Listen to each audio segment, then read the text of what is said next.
Now, breaking news we have just learned, UFC star Jon Jones is being suspended and stripped of his championship title. That comes just hours after the UFC's president flew to Albuquerque to learn more about the felony charges Jones faces in connection with the hit-and-run crash.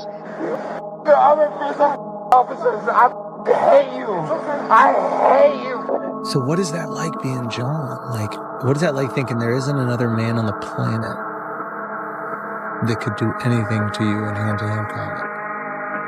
Talking about a guy who has gone through the best of the division and done it with flying colors. The reigning, defending heavyweight champion of the world, Jon Jones!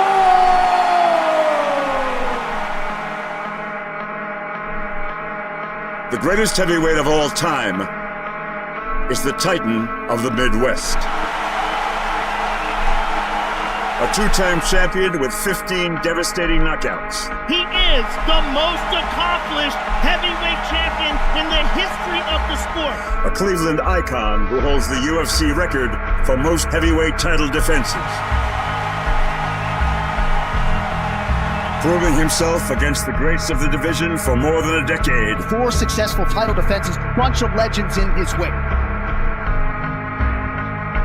One of the conversations was about you fighting during International Fight Week in July and possibly fighting former champion Stipe Miocic. What do you think about that? Oh, yeah, baby. Y'all want to see me beat up Stipe?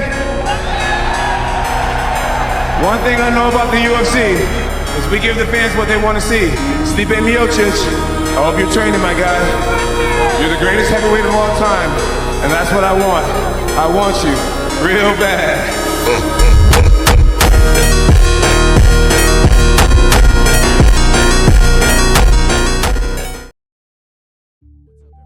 UFC 309 just wrapped up, and we need to talk about the main event. Jon Jones versus Stipe Miocic.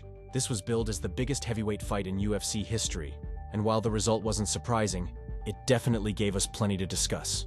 Let's dive into it here on MMA All Out. Jon Jones did what Jon Jones does best: dominate and make it look effortless. From the moment the fight began, it was clear there was a massive gap between Jones and Miocic, both in terms of skill and athleticism.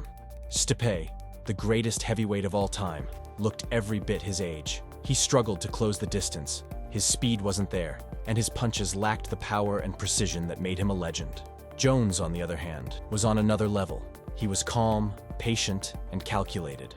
In the first round, there were moments where it seemed like Jones could have finished the fight, but he didn't press the gas. Instead, he picked his shots, almost as if he was taking his time to dissect Stipe in front of the world. Then came the second round, where Jones landed the fight-ending sequence, a spinning back kick to the ribs that dropped Stipe. The sound of the kick alone was brutal, and once Stipe hit the canvas, it was all but over.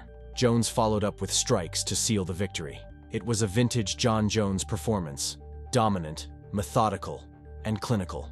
For Stipe Miocic, this was the end of the road. After an illustrious career, he retired as the greatest heavyweight of all time, and rightfully so. Stipe's legacy is unmatched in the heavyweight division. He defended the belt more than anyone else, fought the best of the best, and carried himself like a true champion throughout his career. Coming back for this fight at 41 years old, after a long layoff, was more about securing a well-deserved payday than anything else, and he earned every bit of it. Watching Stipe in there was tough, though. He was trying his best to make it a fight, throwing combinations from distance, but Jones was simply too elusive. Even when Stipe landed, which wasn't often, the shots had little to no effect on Jones. You could see Stipe's frustration as the fight progressed. He just couldn't close the gap or impose his game.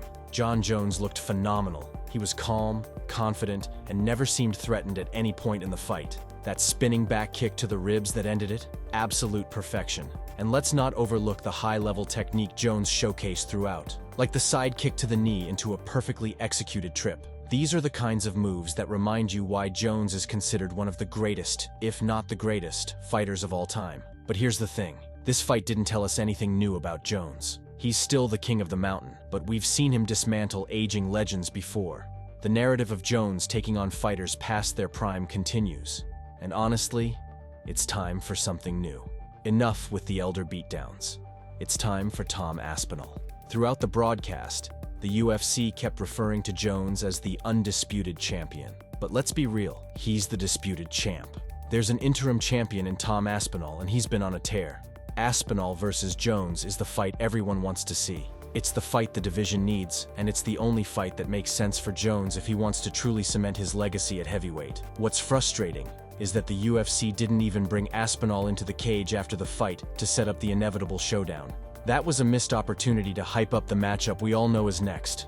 Jones himself has hinted that he's not retiring yet, which is great news because Aspinall versus Jones could be a generational fight. It's the kind of bout that would test Jones in ways we haven't seen at heavyweight. This fight felt more like a passing of the torch than a competitive contest. Stipe Miocic, the legend, bows out with his legacy intact, while Jon Jones solidifies his reign as the heavyweight king. But the torch needs to go to someone ready to carry it forward, and that's Tom Aspinall. Jones looked untouchable against Stipe, but Aspinall is younger, faster, and hungrier. He has the skill set to potentially challenge Jones in ways Stipe simply couldn't. This is the fight that needs to happen next, and the UFC should waste no time in making it official. If you enjoyed this breakdown, make sure to like, subscribe, and hit the bell icon so you don't miss any updates. Thanks for tuning in to MMA All Out, and I'll catch you in the next video.